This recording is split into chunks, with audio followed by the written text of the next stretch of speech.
Goodbye, Mr. Charmer. Miss you, Charmer 123. Miss you, Charmer 123. That's damn right. No crying, damn it! We've got Tribe Gaming and NME, the two titans of the North American Summoner Series here for Wild Rift NA, ladies and gentlemen. And I kind of want to start talking about big scope things here, Smacks, because we already know that regardless of the draft, we're going to get a dynamite matchup and series. And even though it's not the end of the road for either of these two teams, one of them will be qualified into grand finals and qualifying for the regional championships to potentially represent NA at Worlds, because that's the big thing here, Smacks. Because if you've been following and paying attention to the Wild Rift competitive news, North America will get 1 world spot. LPL gets 2, C gets 2, and all the other regions also get 1. So I think that's going to be LCK, Brazil, EU. I think Thailand is 1 more, and I think there's also 1 more region that I can't remember off the top of my head. So looking at the big scope and the big picture, these being the best 2 teams that we have, Smacks, I'm really looking forward to seeing how far can Tribe and NME push each other, because obviously you want to win, but I also want to see you guys trying things and expanding your horizons as well, and being able to see how far you guys can grow as a team. And these are the 2 best teams that can actually push each other to that test. Yeah. At least as of right now, that's definitely going to be true, and we'll see if that remains the case throughout this tournament, as there is still that entire lower bracket to pay attention to tomorrow. Very excited to see the rest of that, but as of right now, Rafa, we are underway into the draft. I have to give a nod to something that happened, because for Tribe Gaming, they did a great job of already locking down the Baron lane pool. They banned away Malphite for themselves, but they denied the Gragas ban, as they are on blue. So for NME, they decided to take that one away, because if Chuck got his hands on the tank Gragas, there's no tank to respond to with because that Malphite's gone. So I really like that draft sort of trap that Tribe Gaming set, and NME. There's really no way out that really favors them in that regard. So great job from Tribe Gaming. Had to point that out. Yeah, Tribe Gaming also expanding their bans towards Selma's support pool. They know how well the Janna has worked both of the games in their, or the first game at least, towards Cloud9.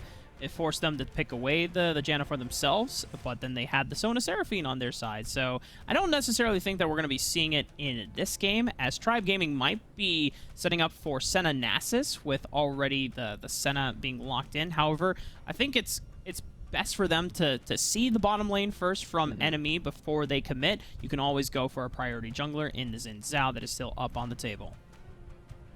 It looks like that will be the option. Still locking in this heavy priority on the Darius, denying that away from a Louis, and will be the champion of choice for Chuck. And just like I was saying before, the Bruiser playstyle seems to be the comfort zone for Chuck. We've seen some really crazy performances from him on this style of champion, and he will now have to deal with the either Jarvan or Camille, but also the double enchanter lane of the Sona Seraphine is back. And this time, let's see what NME opts in for as their mid laner, because I know you had some criticisms towards Lucian not necessarily being the best hyper carry, and Tribe Gaming against the double enchanter supports, they don't want to opt into the Senna Nasus kind of exchange, where it's like, okay, Senna Nasus, we get the scale, then you guys, Sona Seraphine, also get the scale. And I think Tribe Gaming want to go for a little bit more pressure. Locking in this Ashe means that you have global utility, you have an engage power to set up for Xin Zhao and Darius to be able to just try and eviscerate this back line. So Tribe Gaming, I think you have to follow up with a lot of power from the mid lane. Not necessarily the most power, but extra lockdown ensures that the picks should at least guarantee a higher success rate. Gold card, Enchanted Cristalero, and 3 Talon Strike for Xin Zhao all seem like pretty great opportunities for that exactly to occur here, Rafa. Nice backline now locked in for Tribe Gaming to pair up with Xin Zhao and Darius, but with all this point-and-click crowd control, NME still, regardless, don't care. They're going to lock in Katarina for Truth. This is a bold choice that I personally would not have made, but it is the fun choice, so I'm excited for it nonetheless. You know, we did say that, hey, let's push limits, right? Let's go, dude. Picking the Katarina into a couple of champions that have point-and-click stuns. I mean, that's pretty bold, right? But you know what? If you're able to pick your timings and your cooldowns correctly, you can find the windows where you're able to get Death Lotuses and resets off, right? And props to NME. I can't find my words because I'm just really flabbergasted right now. Yeah, I mean, the Cataclysm and like things like the Encore for Seraphine are just a really good combination to set up for a Death Lotus, and a Katarina just reset fest. I mean, Soda Ultimate too does that, but again, you do have to be very thorough with your crowd control to make sure that all those champions cannot interrupt your Katarina for truth. There is one aspect of this that I really like, though, for NME, and that is that they have this really strong team fighting core. They also have Camille. And that means that for this top side, a Louis can just play the side lane and ignore that. Because NME's other teamfight core is so strong, they do have this other facet that they can use quite well to play in that side lane. And I mean, if Tribe Gaming commit to try to stop this, they are likely sending Destiny to that lane. They're likely keeping Chuck on this Darius over there. And at that point, you really only have to deal with the Enchanted Crystallero, and you can pretty easily block that if you're Tybe on this Jarvan. So, at that point, Katarina doesn't have to worry as much. True. And as we talked about the previous series before, when you were playing as the Twist of Fate onto the side lane split push, it is very difficult to try and reliably lock down Camille or deal with Camille, because even though you have point-and-click crowd control, if you time your Hextech Ultimatum correctly when the gold card is thrown, you can dodge the stun on that, and then there's no more ranged point-and-click CC to lock you down if the 3-talent strike isn't there to follow up. Then you can escape with hook shot. So there are ways, if Louis is careful with his cooldowns and waits out the response, or the execution from Tribe Gaming, you're able to get out, and then you bring a lot of attention to the side lane split push, Max. Then your team fighting core is barreling down another lane, and then you don't have the full 5 members to actually deal with it appropriately. And then that's our genuine fear that Tribe Gaming have to have going into this game. Yeah, there's a lot to consider here. For Tribe and for NME, both of these teams are very well acquainted, as they have had 8 competitive games of Wild Rift against each other just in this circuit alone, now going into their 9th and 10th and maybe 11th as well. If this does keep the trend, the tale as old as time. Not to mention their Vainglory history as well. Yeah, I mean, as well. There's a lot of stuff that we could talk about just in the competitive history of these players and everything, but I just cannot wait to actually see how it all plays out once we get onto the Wild Rift, Rafa. Big thing to mention for the jungle matchup is that we just saw some great performances from Tybe on Xin Zhao against Cloud9 that was denied away from him. And by denied, of course, I mean that it's picked away from him, but he didn't even bother going for it. He already locked in that Jarvan, or Camille, as it is that flex option, for himself. So not liking the Xin Zhao that they did first pick in the last series both times, I think is quite curious. You actually bring up a good point here, Smax, because what if this is actually Jarvan Baron lane? We've seen it. We've seen in other regions that the Jarvan was flexed towards, and we know Tybe, he is the #1 Camille and Wukong in NA, according to the stream that he proclaims as well. Obviously, you know, Tigers would like to see if he can have a contestant at least for #1 Wukong, as yes, Tigers has had wonderful performances. And oh, there it is!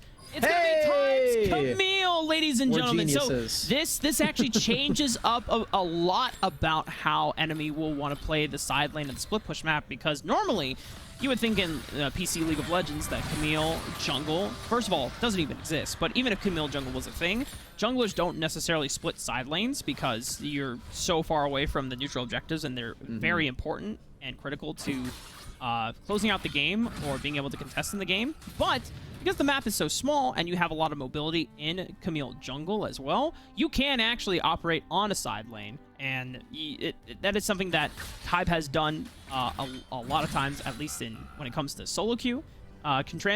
translating that into competitive, if they give him a lot of resources, considering that Dienzio and Selma are actually, after their first 2 items smacks, they should be just handing resources to Tybe and Truth afterwards. Certainly feels that way. They don't have to fill the magic damage hole in their squad this time because Truth isn't playing the solution. He's playing the Katarina instead, so not necessarily needing to deal damage likely will mean a lot more enchanter and utility-based items as we get our classic mid-jungle skirmish at 1 minute into the game. Tybe taking a bunch of damage, but it does look like Starting and T-Tigers get their first way onto the rift. They choose to go bot. Instead, NME are taking the high road. I mean, this is how you attack the Sona Seraphine bottom lane, right? You don't let it get off the ground, and with the easy push from your double marksman lane, the double enchanter lane will go down at the cost of Tiger's life, or T-Tiger's life under the tower. But Tybe is here, trying to take down Chuck. Still has flash if he needs to get away from the turret aggro. Flashes the last shot. Beautifully done from NME. Dives on both sides here, Rafa. Tribe give up one of their kills in the Dragon lane as Tigers takes one too many turret shots there. T-Tigers, come on, man. Yes, Tigers. Tigers! See, My apologies. we had a conversation. We've been saying it wrong before, yeah. So we, in the last major, we were just saying Tigers, and we apologize. And I still muscle memory for me. T-Tigers. We got validation from some of the players in the chat earlier. I apologize. Double T. Tito. Let's leave it at that, Rob. Yeah. No, not the forbidden phrase, so we might get banned from the stream as well. let's leave that in the past. So we're calming down on the cast, and we're calming down slightly on the Rift too. We can see both teams are just content with going back to farming after their early dives. Tribe off to a slight lead, just thanks to that. Oh wait, my second. God, Dienzio! That takes him out before the Dawning Shadow even comes through from Max Green. Holy camole! And we've got Tybe coming sailing through the winds. Destiny comes out from Starting, is able to protect Old School from certain death under the tower, despite Truth also answering with a response of his own. That's Destiny down. Huge cooldown that NME can now play around. Pretty big buff for them. They do give over that kill, though. It's a nice gank attempt, or not gank even. It's just a 2v2 kill with the Sona and the Seraphine in isolation. This lane that we've seen be so scary in the scalings, also not to be messed with in the duo lane in itself. You have so much sustain, you have so much crowd control when you land that Sona ultimate into the follow-up crowd control from Seraphine. Sona... That's a nice thing about Sona Seraphine, is that Seraphine has really strong reach with her spells, and she can get them out with a lot of safety, but they're a lot slower than the Sona ultimate. So making sure that you get that one down, just make sure that you can lock down a bunch of different members at the same time for a long amount of time. Encore and double root. Pretty good. Pretty freaking good. NME grouping her up around this dragon. This is going to be the first neutral objective. But Tribe say that, yeah, we have the numbers. We can fight you guys at this dragon as well. They have the inside track as well to the mid lane push, which NME now have to fight back for, which is now going to give Tribe, despite not having the Scuttle Crab vision or right in front of the pit, they are going to have the inside track. They're going to look to burn down the dragon, and look where Selma and Dienzio are quite... They're not ready to make this flank play unless you can hit the Encore right into the back line. Tybe, though, is dealing with the back line on his own greatly, and Crescendo is huge from Dienzio. I don't think it's necessarily to start in another fight, but just trying to keep Tribe at bay. After everything, it is still a 4-on-4 as both Old School and I think it was a Louis that went down, but NME now going to try and burn down this dragon before the rest of Tribe are able to get back in, but they're walking right in, and it's stolen away by T-Tigers. NME now have to run the hell away. Louis is going to be here if he can get an interrupt, but Destiny is pulled out. An escape from Starting, and Louis is now left to die as NME. Oh man, Smacks. It looked kind of good for a moment, but Tribe, they have the better execution, and they're the ones that come out. And both teams are buying into these 5v5 or 4-on-4s at the end, Rafa. You can see that even though Rift Herald was an option, both teams just say, no. We can win this fight. We can go for it. We've got the mechanics. And both teams ended up being sort of right and sort of wrong at the same time. Tribe more right than wrong as they do still lock in the, oh my god, what a dive. They lock in the Drake steal and they get that fight advantage for themselves. But NME did find a few picks for themselves that were quite nice. You see that this game is still on a nice edge, but Tribe have a slight advantage thanks to their decision making around that pit. And I mean, now can start looking for this Rift Herald as the rest of the Tribe, they're not quite into the pit yet, but I think the priority for the waves has definitely been on the side of Tribe as they've been allocating and accelerating gold a little bit more, whereas NME have been trying to commit to being the first ones towards the punch on this Rift Herald and the objectives, but a lot of damage into NME's backline. This double enchanter support already losing out on Selma. Tribe has already been routed off by the rest of the members of Tribe. Oh my god, Smacks. That was a massacre. Just about everything on NME's engage front was used to kill Old School, and they just barely did it. Not enough health bar or cooldowns to use to continue on the rest of that fight. So Tribe take 4 kills. They only lose their Dragon Laner. They do end up locking in that second objective for themselves. It's starting to feel like Tribe are getting this game out of hand. And all this item advantage, you can see all the stats are just pouring into their inventories. That's a full purchase of the rapid fire cannon for starting. All that utility and reach for him is not going to go unnoticed, as this one might just spiral out of control. 2 items for starting, whereas Truth is still trying to figure out the first item component. And I know they have the Haunting Guys for the Madness passive, as well as the Prophet's Pendant for the extra penetration. Now, Truth is still working towards that first item power spike, whereas Tribe, not only almost 6,000 gold ahead of the members of NME, but the main damage dealer and the main damage carry from NME is not quite in position to really start looking for these fights, as Tribe is going to get locked down by this Crystal Enchanted Arrow, starting with a red card, slows the opposition, screening away the rest of NME from being able to reap back around and save Tribe, because he is just isolated for the rest of NME. Yeah, that was really interesting, starting just playing zone control, forcing off that supportive member team up of the Sona and the Seraphine.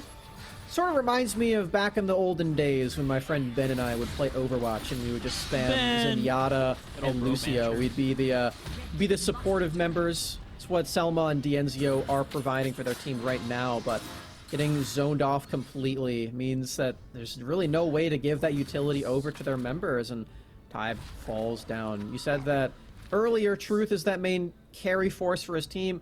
NME do, in all reality, have multiple. They do have this Camille, and this Jarvan who's going more toward damage alongside Truth, but if you can't provide that utility for them, then they just fall to the wayside underneath the crushing weight of this gigantic gold lead. Crushing is definitely one word for it, Smacks, because you look at the members of Tribe, and almost all of them individually have a solid 1,500 or 2,000 gold advantage over their opponents. So, nearing almost a full item over each of their counterparts. Enemy are able to unlock this top tier 1 turret, being able to put some gold back into the pockets in exchange for the second dragon of the game. But Tribe, I think they're definitely in the right place where they want to be, because when we talked about this composition, yes, you have the fear of it getting outscaled by the Sona Seraphine composition.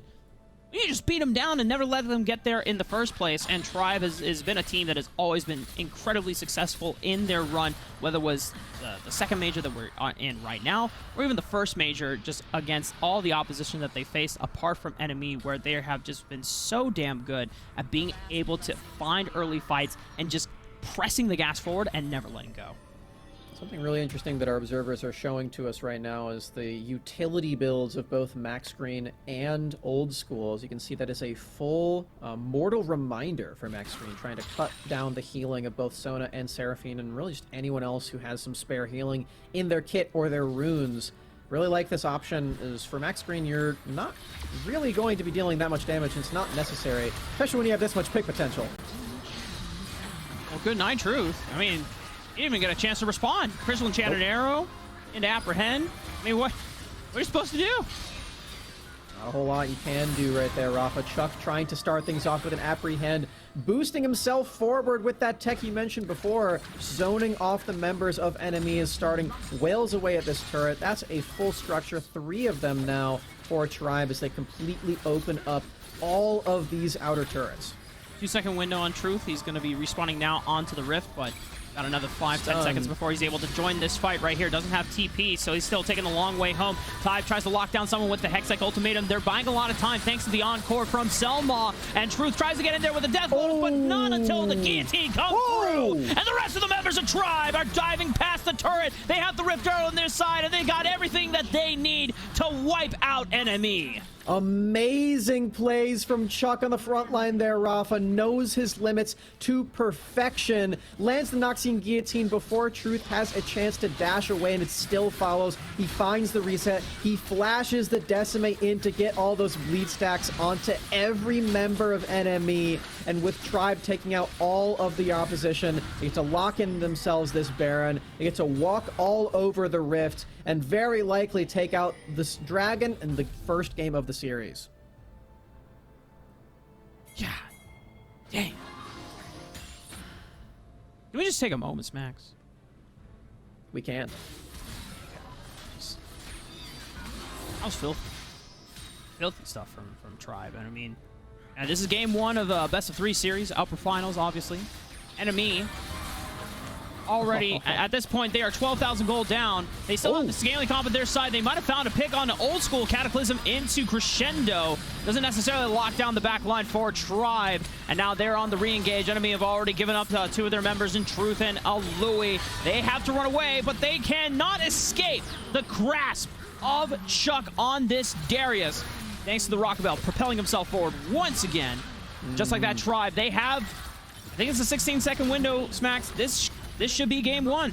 Yep, it's a nice last-ditch effort from Louis to try to find out the members of the back line for Tribe, but can't quite do it. They didn't time the flash on Old School. He escapes with his life, and Tribe escape with this first win. Already at match point, trying to put their stamp forward for the championship in October. And man, this is a dominating victory. I'm feeling a little silly about my prediction about this time. And well, you know, Smacks, there's no shame in putting your opinion out there, even when it's clearly wrong. But I'm just kidding. I'm just there kidding. it is. That's what I thought was coming. I'm sorry, Smacks. It's okay. You bully me all the time. I gotta get in my punches and jabs whenever I can, because there are few far and in between. For Tribe, though, my goodness, the gold lead never was really out of their grasp. You Very saw, blue, yeah. Yep. What is the financial not a bear market? This was a bull market. In the black, right? Yeah, I guess, yeah. They, for Tribe, they were definitely in the black, the bull market as well. Yeah. So it's a bull market. I learned this in economics. So it's a bull market because the bull, like, he attacks, he's got the horns and goes up, you know? So he pushes up. And the other one is bear market because he, like, slaps. Brr. Goes down. So interesting. That's the visualization for it. Bull market and bear market. Some economics lessons for all of you out there, including Rafa. You're welcome. That is all that I know about economics. I appreciate the economics lesson. Didn't realize that, you know, school is in session for a majority of people as we're returning to the fall season. I didn't realize I was back in school as well. Yeah. I thought I escaped. I'm a very visual learner, so everything else in economics that wasn't like a graph or something, it's gone. I don't remember anything other than, like, maybe they use money. I don't know. Apparently there's like Bitcoin. Maybe they use money in economics. Well, like, Bitcoin's not really money, so like it's definitely up in the air at this point. I don't know. And the cryptocurrency discussion is definitely saved for another time. That's a whole other rabbit hole that we definitely should avoid. Let's just keep talking about cool animals. That's what I want to do. You know, I do like cool animals. Now, let's talk about what's a cool animal? I don't know. Maybe I mean, we were talking about a bowl, right? What about a stampeding bowl? Because that's what Tribe Gaming was in that game 1. There was the theory craft behind NME was there, assuming you're able to get to the team fighting stage and you're able to actually outlast Tribe. This kind of goes back to a little bit of a meta shift that we have starting to see in NA for over the past month. When we got into the first major, I mean, we saw Ziggs as the hotly contested mid laner for the longest period of time. It was either pick or ban. If you got Ziggs, you most of the time you just won the game because your AoE team fighting power was so massive. But it took a while for Ziggs to come online, but most teams didn't or couldn't really end the game before 18, 20 minutes anyway. Tribe ended that game under 15. So, like, you see the meta shift here, Smacks, when you're able to prioritize champions that can initiate fights earlier and then start spiking off of 1 item, 2 items insanely hard. You don't need to wait for the late game. You don't need to wait out those moments. And also, if you've been checking out the Eastern Wild Rift scenes, you'll see, like, champions like Ziggs, they get eaten alive by Riven, Katarina, Aurelia, Akali as well. We haven't seen a majority of those champions picked up here. We just saw the Katarina being locked in by Truth, but there's not many mid laners that are opting quite in yet for Aurelia yet. Although during the second qualifier, we did see some Yasuo games, Smacks. That's true. I just love when we can play like on one patch for a long amount of time and you can still see changes in the way that teams are playing, even when the champions aren't necessarily like being altered in drastic ways, because Ziggs wasn't nerfed in the most recent patch. So realistically speaking, he should be just as powerful as he once was, but that's just not the case anymore. You're seeing all these dive champions. You're seeing all these strategies that are coming out that are winning the game so fast off of just one skirmish in the early game. And I think that's really cool for North America, for other regions around the world, and right now for Tribe Gaming as they do lock that one in just 13 minutes. Perhaps making this one of the fastest days of the Wild Rift Summoner series that we've ever had, if they do lock in this this next win, as they are just 1 win away now from locking in that grand finals berth. Sticking with the same ban strategy thus far, as long as they're not swapping sides, which doesn't look like they are. Tribe Gaming still on blue. They take away the Malphite yet again. Tribe Gaming are looking for the any % speed run into a spot at the North American Summoner Series Regional Championships, brought to you by Riot Games, Nerd Street, and Wisdom Gaming. And always shout out all the other homies, as this has been a beautiful collaborative effort between all 3 orgs and companies. And honestly, it's been a huge blessing and super awesome to just be a part of. We get to see some of the best players in North America, duke it out. And yeah, I'm happy to be on this journey, Smacks. It's been a great time. Me too. And you know what's the great thing about Journey? You get to learn. You get to adapt and evolve. And already, NME is showing us our first adaptation. They've taken away the frickin' Darius. They're like, no more. Stop it, Chuck. See, I was over here thinking that the best thing about Journey was don't stop believing, but that's also true. As Senna has been taken away by Tribe Gaming. This does open up the Xin Zhao that we're going to be seeing Tribe take a return adventure to, and a Varus that's being locked in. This is not a champion that we see very often. I know there is a pretty detrimental bug with Varus right now that I've personally experienced in our games, where if you charge up your piercing arrow, sometimes you end up like disconnecting for a bit. Pretty spooky stuff. So hopefully that has been fixed by now. I know that some of the riders are on the case there, so we'll see if that one ends up being the case. Tribe Gaming, they're locking in this Camille for themselves, and they're also thinking about going for the Renekton, which would, again, lock in Camille for jungle. Mr. Chuck is going to give us a first-hand account of the Renekton. However, Smacks, this is a Senna. Do we see the Senna-Renekton combination? I have heard the other Shuriman brother, the Renekton. Probably not quite as strong as Nasus. It'd be cool. I mean, cool. You have now. It depends on the lane. Obviously, if you're going into a range support, it's butt cheeks. I'll say plainly. It's because you can't walk up freely and then use your Call of the Meek to AoE heal off of the wave. What? I can't say otherwise, you know, then we have real problems, Max. I mean, I'm trying to go for alternatives here. Family-friendly broadcast, you know, by the way. Of But, course. you know, what, you know, for NME, you talked about how it's a journey and they don't want to stop believing in the fact that, or the belief that they can still beat Tribe Gaming. And that starts with this Riven. You know, any way you want it, you know, they're going to be faithfully holding on to the pick that this Riven can go toe-to-toe with Renekton in the Baron lane. That was a good one. I like that a lot. Tribe Gaming are thinking about locking in both Shuriman brothers as the Nasus is the hover. This would still be with Senna, of course, and it still can struggle against the ranged matchups, as you said, and that's not going to matter for Tribe Gaming. They're still locking it in. So Senna Nasus, baby. yeah, Oh. the I'm sure everyone is caught up to speed on this Nasus Senna lane thus far, but just to talk about it a little bit more, it's really strong with all the sustain that you get from Font of Life, and I mean you get the Fimbulwinter to just have like permanent uptime on things like the Wither, so you can deny a lot of the attack speed and movement speed of bruisers like this Riven and like this Xin Zhao.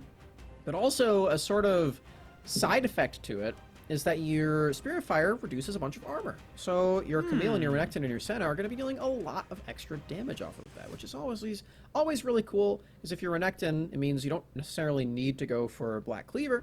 You can just go directly for something like a Blade of the Ring King or a Trinity Force as your damage items, because the armor will already be reduced. I'm curious about how well Tribe Gaming are going to be looking to use this Twisted Fate, because normally, if you want to go towards the bottom side of the map and accelerate, you know, and a pick there, but you don't really have that. You have a scaling lane in this Senna Nasus, so more than likely this Twisted Fate is a reaction to I mean, we already saw Tribe Gaming use it to great effect for starting. The funny thing is that they were hovering the Ziggs. Now, I don't know if they legitimately thought it was a good pick before they locked in the Twisted Fate, or if they're listening into the cast and saying, yeah, cast, you're talking a lot about how There is a delay. So 5-minute delay. We don't want to throw out any allegations like that or anything. Right now you are listening to the, you know, the nice musings of past Rafa and Smacks. But it is currently 7:22 ET when we are saying these things. So if it comes out to be 7:27, yeah, o'clock. Yeah. But anyway. Yeah. Check this out, Smacks. So I'm checking. Okay. Ahri for Enemy's Truth. Now, let's get the elephant out of the room. Ahri is not necessarily our favorite champion, especially when you look at the Eastern scene for Wild Rift League of Legends, or just Wild Rift in general. There's tons of other mid laners that are cropping up that are available right here. We already mentioned a handful of them: Kali, Aurelia, and basically assassins. Riven was already picked, but it's going into the Baron lane for NME. Louis versus the mid lane. So Ahri is one of these champions that is a jack of all trades. She has pretty safe wave clear. She has pretty safe sustain. Spirit Rush gives her a lot of safety and mobility and being able to get out.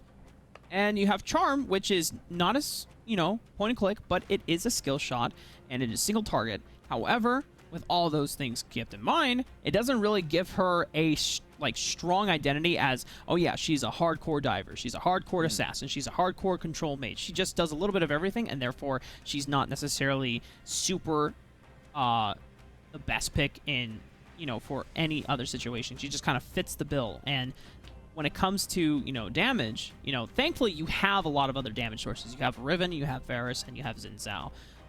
But if any of those fall behind and you're really relying on Ahri to make those picks for you, it is really hard to take down Renekton Nasus the later the game goes on and on.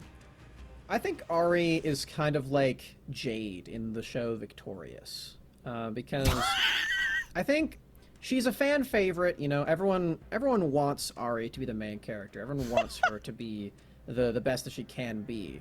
But the show's not named Jade. It's named Victorious.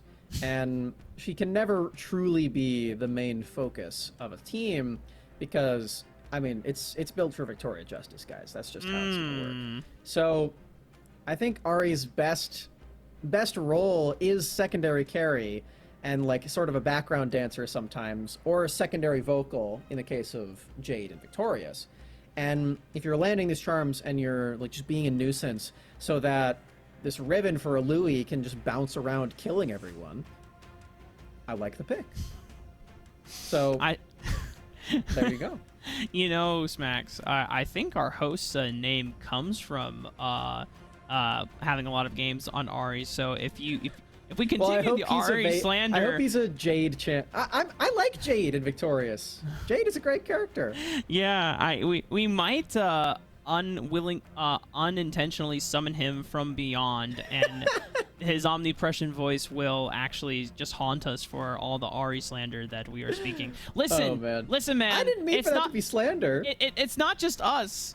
It is a shared collective among other casters from other regions as well, where we look at Ari, it's like, man, I mean, she can do a little bit of this, she can do a little bit of this, a little bit of this. She's not the great at any of those individually. There's just better champions for that. So, yeah, I mean, come on, man.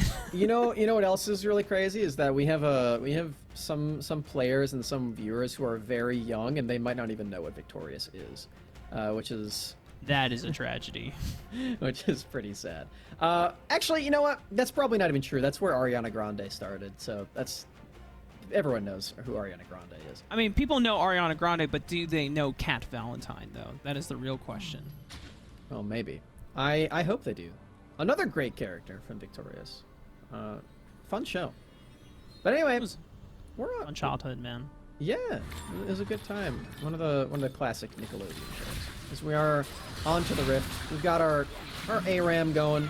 Oh, get in there, Louis. Here. Get in there. Broken wings. Three cast. Gets the knock up onto Chuck. Chunks him almost to half HP, and now Truth is moving down, but they don't have Charm quite yet, but they're going to pop the Ignite onto Chuck. Barry's exchange. Broken wings for the forward cast one more time. A Louis flashing on the turret. Wow. That's going to be first blood for NME, and now Truth's got to get the hell out of there. God. Oh, no. Oh. What? Are they out? Wait, Alu, you gotta run. Chuck's coming. Did Starting not see where he went? Oh, wait, Chuck but Tybe is there. Oh. Chuck! T-Tigers. Chuck! Oh, my God. Meanwhile, mid lane, T-Tigers sees a fox and says, well, tigers are better than foxes, so you're going the hell down, bro. Okay, we're getting our ARAM casting practice out Let's of the go! way. Thank you so much for Tribe and NME bringing our chops up to speed. So we're already off to the races. NME off to a slight early lead thanks to the huge amount of gold that you get just from getting first blood. You see they're back to clearing out the map.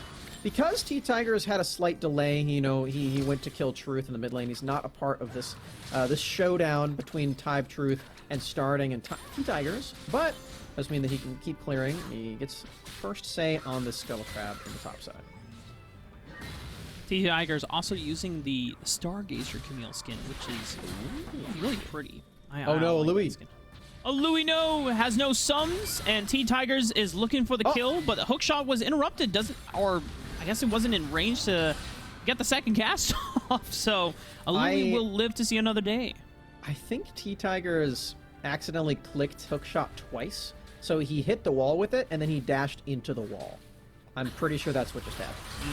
Slight unfortunate misclick there from T-Tigers. May have just saved a Louis' life, but either way, Louis gets to walk away from this one, and T-Tigers has to go back to clearing his jungle in shame. We'll see if he can make any other impact on the map. We're, of course, waiting for those neutral objectives to spawn, and we get a slight dead zone between now and then, but this is just a good time to clear out some camps and think about what you've done. Damn, Smacks, now you're making me feel like I'm talking to my parents again after I, like, stole cookies from the cookie jar or something. Come on, man. Louis is the one who stole cookies from the cookie jar there. You got to walk away and buy a phage. That is true. It's a nice component advantage. The rest of Tribe has gotten some backs timings in a minute before both of the neutral objectives have spawned. Rod of Ages, not quite completed for starting, but has the 2 components in that Catalyst and Blasting Wand available. T-Tigers has 2 of the 3 for Trinity Force. So they're not going to be at 1 item full completion strengths for these objective fights, but Tribe will have the component advantage going up against NME. Louis is really the only person that you have to deal with, but Dienzio actually managing to pull out a Manamune, not stacked obviously, but still, that's a nice purchase to have right before this upcoming fight. And you can see it's matched by the Winter's Approach of Max Green. Very cheap early options for both of these guys. You can see that they have them completed right now, stacking up. Slightly slower for Max Green to stack this Winter's Approach up, as it does not have the same proccing off of auto attacks. So we'll see if he can actually get that one going. But see that Rift Herald popped nonetheless for Tribe. And with that extra vision, we'll see if they can use that to get an advantage around this dragon. They at least know that NME isn't starting up. Fighting for mid control is right now. T-Tigers getting into the face of Louis. Truth, though, looking for the Spirit Rush, but beautiful dodge with the Hexac Ultimatum. Dodging out on the Charm and then locking in Truth for the cleanup from Tribe. And now already down a member on each side, but the health advantages is on the side of Tribe as they're just pushing enemy out of the jungle. Oh my god, where did Dienzio go? Oh, he got nuked. Tribe, I love their positioning in this team fight. You can see the old school. It's bringing up the rear and the bottom side of the river, and you saw that Louis was like, oh, there's a caught out center right here. I can attack this. Max Green instantly plays bodyguard, gets into position to deny any approaches onto his fellow duo laner. And they do end up with the team fight win alongside the Drake. Yet again, Tribe showing their prowess in these skirmishes in the early games. Yeah, just the way that they're able to control the choke points, and always, it seems like their target selection is so precise. As soon as you're able to burst down one member as well, and you keeping track of cooldowns is also so vital. As T-Tigers, that's a huge interruption from Louis, forcing the flash out of T-Tigers. I'm learning something new in this game, Rafa. I did not know this. Did you know that when Twisted Fate locks in his card, it's an auto attack reset in this game? I didn't know that. That's dope. Starting showing me some new tech. Yeah. Oh wow, you're well, right. that was his first ability. So it's some really cool stuff. As he pops the Destiny, we'll see where he's teleporting just straight down to the Dragon Lane, not missing a beat, wanting to give over any pressure over any objectives. But yeah, I'm learning some new tech. Shout out to Starting there. Yeah, I mean, I thought it was pretty nuts that Lee Sin's second cast of Safeguard and the Iron Will is an auto attack reset. Yeah, that's an auto reset too. I remember when I figured that out and I told you, I was like, hey, I'm pretty sure I just saw someone do this. And you're like, really? Yeah. That's insane. It seems strange. Now, what's also strange is that Starting has been routed off. A nice pick and collapse from Dienzio and Truth. Chain of Corruptions into Charm. Makes the job quick and easy for NME, being able to pick up some gold. It does push them in the lead ever so slightly, and now things are stabilized on the Rift. Tribe giving over that kill to NME means that they lose out on that gold lead, shockingly. Still giving over a lot of pressure in the kill and also in the turret platings, as Dienzio actually locked down 2 of those in the Dragon Lane. Very strong Varus now, and I mean, we both seen the video that Dienzio put out where he says that Varus is the best AD carry in the entire game with this build. He is going to build.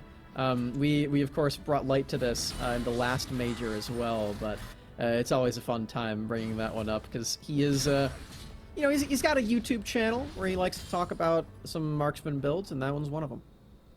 We love supporting all the content creators within the Wild Rift scene, and it's even cooler when they're also pro players as well. So, you know, just expanding reaches and the horizons for overall Wild Rift content, because Wild Rift is so cool, man. I love this game, dude.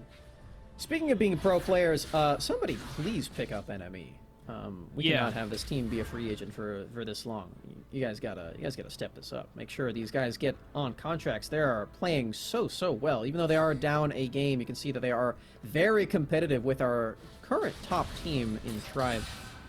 And they are looking to continue that trend. Still up in this game. It's very even, but there are quite a few scaling elements to NME's composition that I like. The Varus build definitely being one of them, but the Louis is going to be a menace that Tribe need to find some way to deal with. Well, hey, I think this is one way. You just say, True. Dude, D'Enzio, you can't push up like that, dude. That's cringe. You got Camille. Sorry. I didn't think me chuckling would break you that much. I apologize. I'm sorry. The joke shouldn't have been that funny, but your reaction to it is what it really got me there. For Tribe, a nice response of being able to punish D'Enzio slightly overextending. They have that pick power thanks to T-Tigers on the Camille. Starting as popping the Destiny, trying to react towards the top lane split push, but comes right back to mid lane as now Tribe are trying to set up for second dragon of the game, which is being quickly burned down by T-Tigers. Look at this. You can see Louis and Tybe both acknowledging that the Destiny left their lane. They're sticking around in this Baron lane, and they're going to try to deal as much damage to this turret as they can. It's already a response from Chuck, but taking out some turret platings is going to be pretty valuable for them if they can get it. Knock. Wither comes down onto a Louis. He Nice does have, with cooldowns though, a Louis is going to be able to come out, just be able to Valor and Broken Wings away. Thankfully also Tybe popping the Crescent card, punts Max Green back.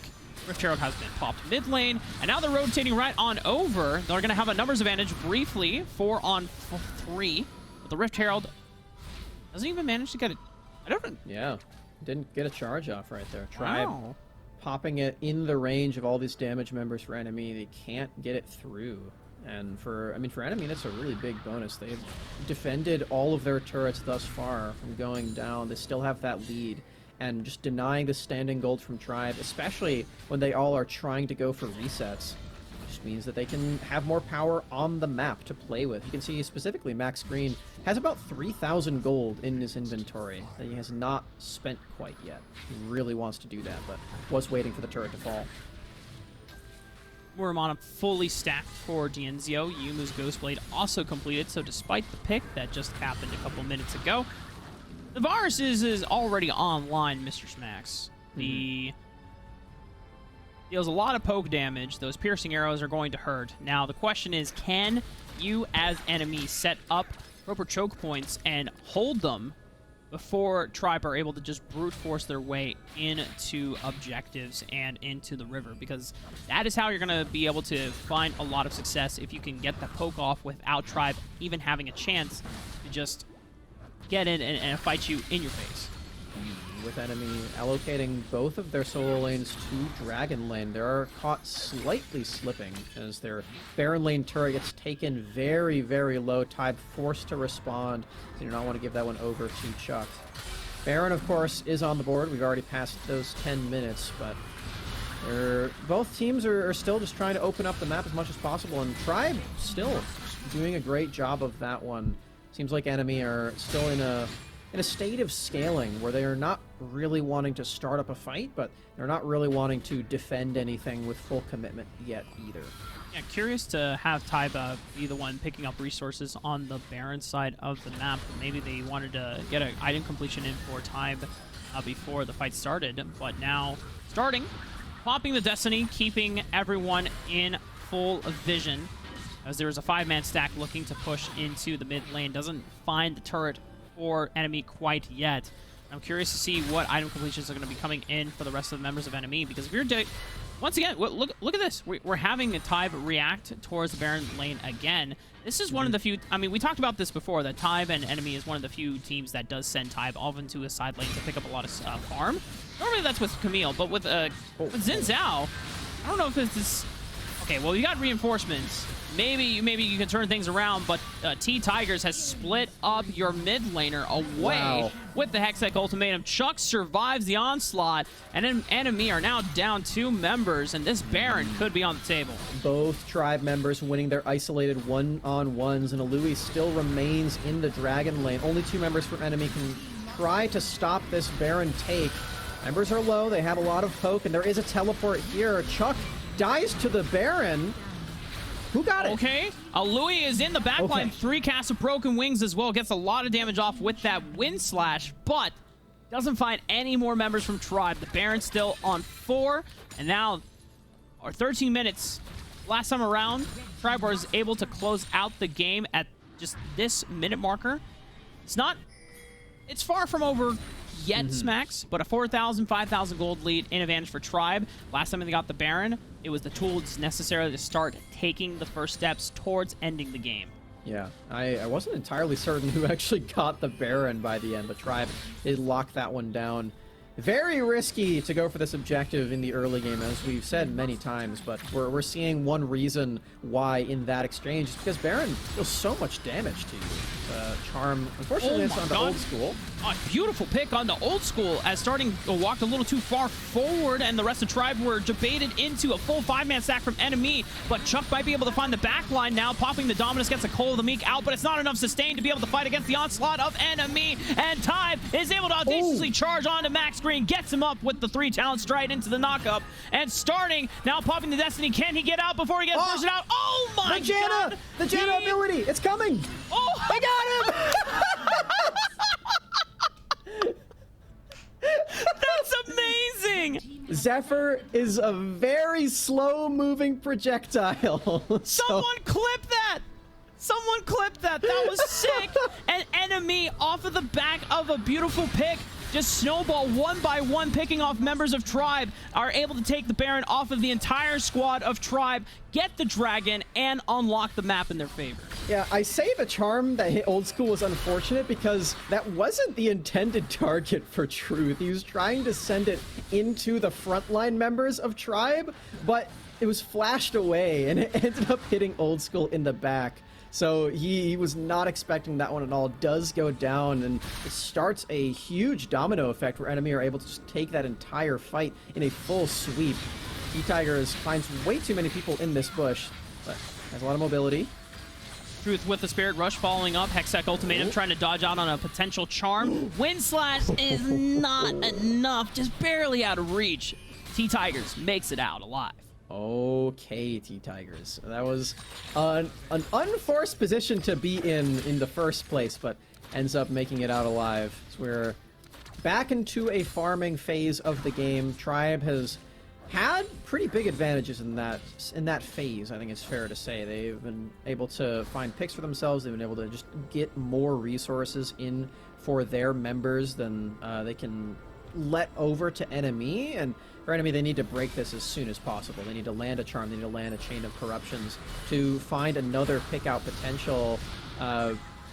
It's going to be very tough to do so. That was I hesitate to call it a fluke on old school, but it was sort of like just like a happy accident sort of deal where Truth found a huge target with that. And chunking out the Senna, which is your real only dedicated backliner. Starting gets to play both front and backline because, as we're going to borrow a term from Mr. Joshua Joshi Howard, one of our colleagues from the League of Legends scene, likes to call certain champions midfielders, as champions that can operate both with aiding in the front line or the back line, as Twisted Fate can step forward and look for a gold card to help the front line lock down a certain pick, or he can step in the back line and help peel off any threats that are diving, whereas Senna just wants to be in the back line at all times. She is either empowering the front line in front of her or just dealing damage from far. Potentially giving some stealth over to starting here too, able to move in and out of the river and potentially cast this Destiny. They now know that Alui is not here, but a teleport is available. They lock down Tybe. Crescent Guard is popped. Goes back in for the Audacious Charge. T-Tigers has the pop. Hextech Ultimatum and flashing away. Alui on the chase, but doesn't find him with the Broken Wings cast. And now we have Chuck in the backlines, trying to absorb as much damage as he can, but hold my bleeding heart. Does NME have what it takes to be able to fight back? But the HP numbers are low. What a huge red card! The only time where red card is the best card to pull at that moment in the game from starting. Oh my word, that was f***ing beautiful, man. That was so gross, slowing all 4 members of NME at that same time, and then flashing forward with a wild card too. That's insane for starting to have the heads-up play to go for something like that. Usually, as you said, you'd go for the gold card. You'd go just for locking down 1 member, but he saw the opportunity and he took it. Starting. What else can I even say, man? That was insanity. That was, you said it. That was gross. It was disgusting, filthy. To quote the one. Might I say, yuck. Yeah. brutal, savage, wrecked, absolutely.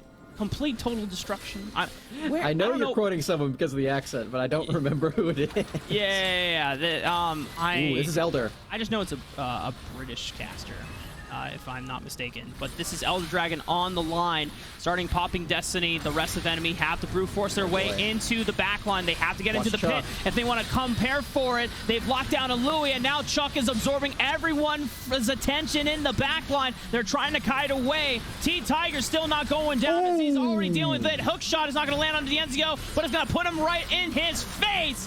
And ladies and gentlemen, Tribe Gaming, they've aced them. They have 36 seconds, but it's going to be more than enough time, Smacks. And Tribe Gaming, they've done it. They will not only advance to the grand finals, but they will lock in the first spot to the North American Summoner Series Regional Championships. Congratulations, Tribe Gaming, off the back of some incredible performances from those solo lanes in those last team fights. The red card from starting, eviscerating that backline, and Chuck's flank at the end of Renekton was insane. The backline access that he got, and then just being a nuisance, activating his ultimate, so much bulk provided from that. Slicing and dicing his way through all of the hearts of the audience and all of the members of NME. Straight to the finals. No third game needed, Rafa. Another 2-0 series locks that in for Tribe. Huge. Any percent speed run from Tribe Gaming. My goodness. That is we gotta just record this whole VOD, Smacks. And if they get to grand finals and they also sweep, we gotta just send the whole footage to GDQ at the next convention. I think GDQ does their things live, so they would need to do it again. But that was definitely an impressive showing. Look at that, Rafa. We've got Charmer back in the building. Yeah, you do have me back, and there are 2 things that I want to highlight before we revisit the brackets. The first is that I am honestly a little ashamed that you guys are quoting Red Eye without knowing that it's Red Eye. Oh, no, I didn't quote him. That was me. That's I'm sorry. I knew the caster name, but I couldn't think of it. As far as the actual game goes, I will give some much needed credit there to NME, because that was the first time all day that we've actually seen a bit of a back and forth on the gold. We saw Tribe put a lot of emphasis on the objectives early, and despite they were winning those objectives, the gold never really separated until much later in the game. And so I really feel like they were trying to find a rhythm.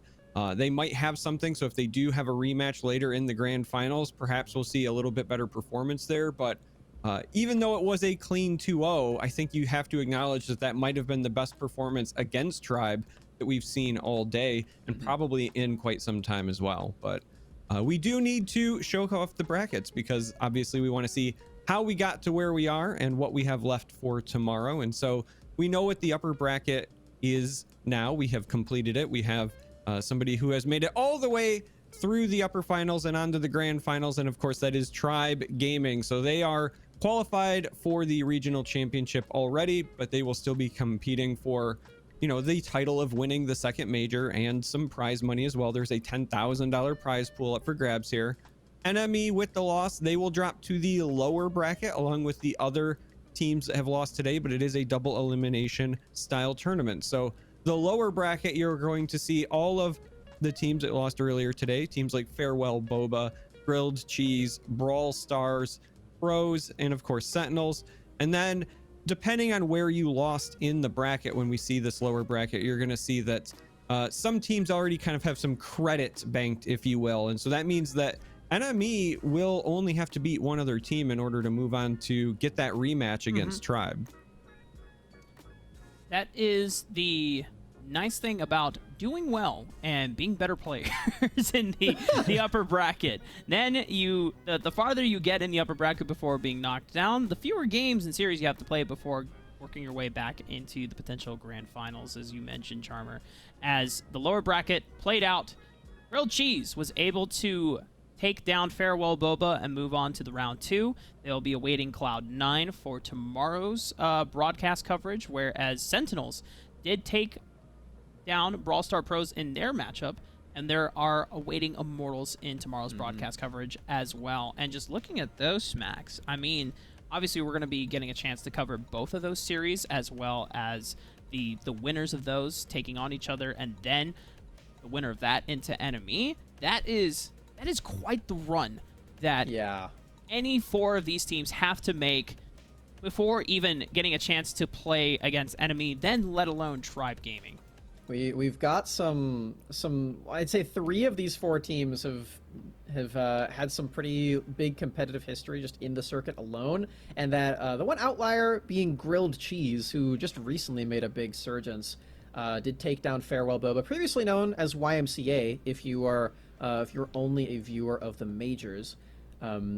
How funny would it be if Grilled Cheese made it out of these 4 teams? Sick, I feel like that'd be amazing. But yeah, lots of competition still left to be had, and I'm excited for tomorrow where we get to see all that. Yeah, absolutely. So we are done for today's broadcast. We will be returning tomorrow for day 2 of this second major of the Wild Rift Summoner Series. The start time is going to be 3 p.m. Eastern, noon Pacific. So if you want to catch all of the action, you'll know when to tune in. Again, we're going to start with that lower bracket, and then we're going to continue all the way through until the grand finals. We will declare a winner of it all, but that's it for this broadcast. Again, I have been Charmer. This is Rafa and Smacks, and we will see you tomorrow.